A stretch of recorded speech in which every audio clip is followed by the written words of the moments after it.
안녕하세요. 대형 멘토 황대근입니다. 오늘 1승 함께 살펴보도록 하겠습니다. LNG 관련된 호황 이야기가 지속적으로 나와주고 있습니다. 이 부분은 23년 하반기부터 제가 좀 강조를 드렸던 부분이라고 생각을 하는데 중국 그리고 아시아 중심의 중아시아 중심의 성장성이 굉장히 빠르게 나타난다라는 내용이 나와주고 있습니다. 이 LNG 같은 경우에는 완전 친환경적으로 가기 위해서 중간 단계에 속해 있기 때문에 계속해서 성장하는 산업에 속해 있을 수밖에 없다라고 말씀을 드렸던 기억이 납니다. 이 LNG 호황 자체가 2040년까지 증가하는 상황이고, 특히 우리가 이 LNG를 보기 위해서는 원자재를 봐야 되죠. 이 원자재를 볼 때 경제 지표가 굉장히 중요한데, 다가오는 27일 날 지표가 나오게 됩니다. 이 부분이 LNG 돌풍의 핵심이 될 수 있을지 금일 영상을 통해서 함께 파악을 해보도록 하겠습니다.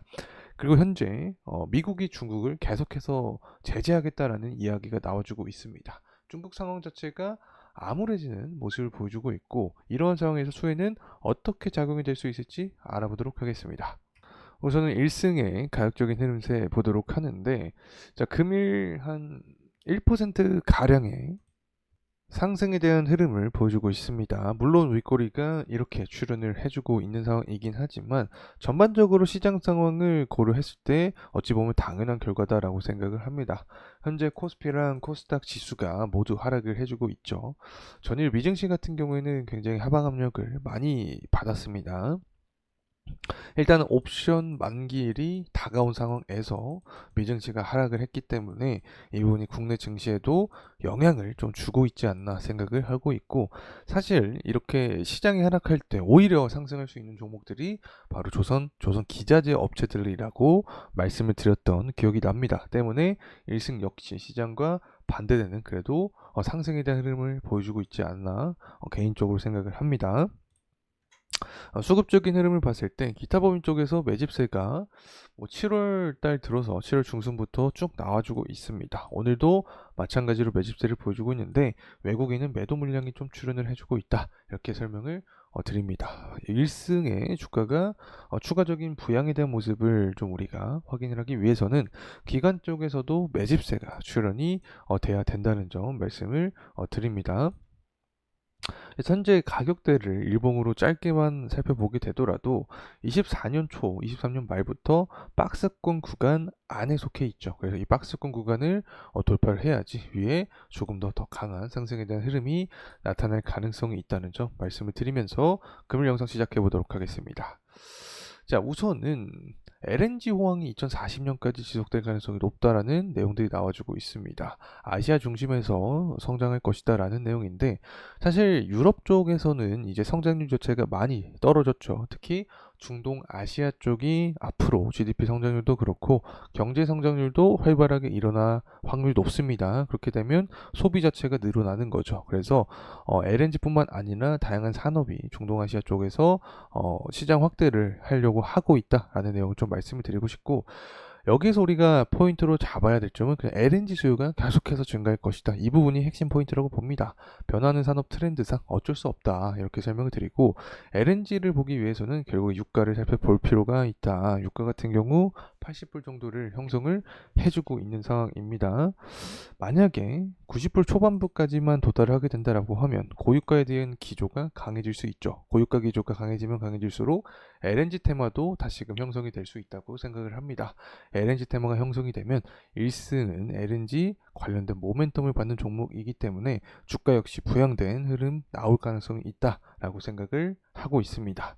특히 원유 재고가 우리가 살펴볼 필요가 있다라고 설명을 드릴 수 있겠는데, 7월 24일 날 원유 재고량 자체가 나오게 됩니다. 일단 지금 기조를 봤을 때 7월 10일부터 예상치보다 낮은 모습을 좀 보여줘 왔습니다. 예측치보다 실제가 낮았고, 7월 17일도 마찬가지로 예측치보다 실제가 낮으면서 공급 자체가 떨어진 모습이었다. 그래서 가격이 상승하는 흐름까지 나타날 수 있다, 이렇게 설명을 드립니다. 그래서 원유 재고량이 7월 24일 날 나오게 됐는데, 이 부분이 하락된 모습을 보여주게 된다라고 하면 유가는 상승하면서 LNG 테마가 강하게 불 수 있는 어떤 조건이 만들어질 수 있다라고 생각을 합니다. 그리고 유가가 상승하게 되면 사실 여러 가지 측면이 있겠지만 안전자산 수요에 대한 심리도 증가할 확률이 있다고 생각을 합니다. 왜냐면 시장 분위기 자체가 인플레이션이 자극이 된다라는 기준점을 통해서 리스크적인 부분이 좀 많이 반영이 될 수 있다고 생각을 합니다. 특히 우리나라 증시 같은 경우에는 유가 상승은 보통 악재로 작용이 될 가능성이 크죠. 그러면 안전자산 수요가 증가를 하니까 달러 수요가 증가한다. 달러 가치가 상승한다. 고환율에 대한 기조가 강해진다. 그렇게 되면 고환율 수혜주가 어디로 갈 수 있을까? 바로 수출 관련된 기업인 기자재 업체, 조선 업체로 흘러갈 가능성이 높다. 이렇게 말씀을 드리고, 또 트럼프 대세론에 따라서 중국은 암울해진다라는 내용이 나와주고 있는데, 무역 전쟁은 지속적으로 이어져 왔던 게 사실이죠. 특히 무역 전쟁이 일어나면 어떠한 산업이 수혜를 받을 수 있을까를 생각을 해야 됩니다. 이때 트럼프가 집권하고 무역 전쟁을 할 때 신재생 에너지 중에 태양광이 또 주목받을 수 있다라고 설명을 드렸고, 가장 직관적으로 수혜를 받을 수 있는 방산 그리고 조선이 있다라고 설명을 드렸습니다. 이 조선 같은 경우에는 우리가 어떤 말씀 드렸냐? 중국하고 한국이 양강 체제라고 설명을 드렸고, 미국이 중국의 조선을 때린다 그러면 한국이 반사익으로 수혜를 입을 수 있다 이렇게 말씀을 드렸습니다. 그래서 한국 조선업이 살아나는 모습을 보여주게 되면 당연히 일성도 긍정적인 흐름 나타날 수 있다라고 생각을 합니다. 그래서 주봉으로 다시금 살펴보려고 합니다.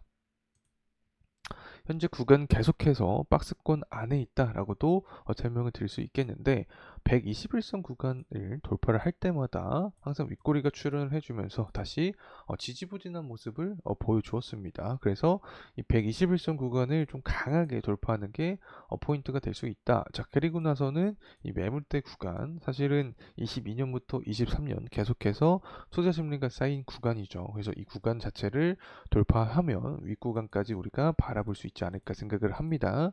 자, 이렇게 주가가 상승하기 위해서는 결국에 고유가에 대한 기조, 고환율에 대한 기조가 유지가 돼야 되고, 이러한 측면은 하반기에 정세가 어떻게 흘러갈지 우리가 유의미하게 좀 분석할 필요가 있다는 점 말씀을 드립니다.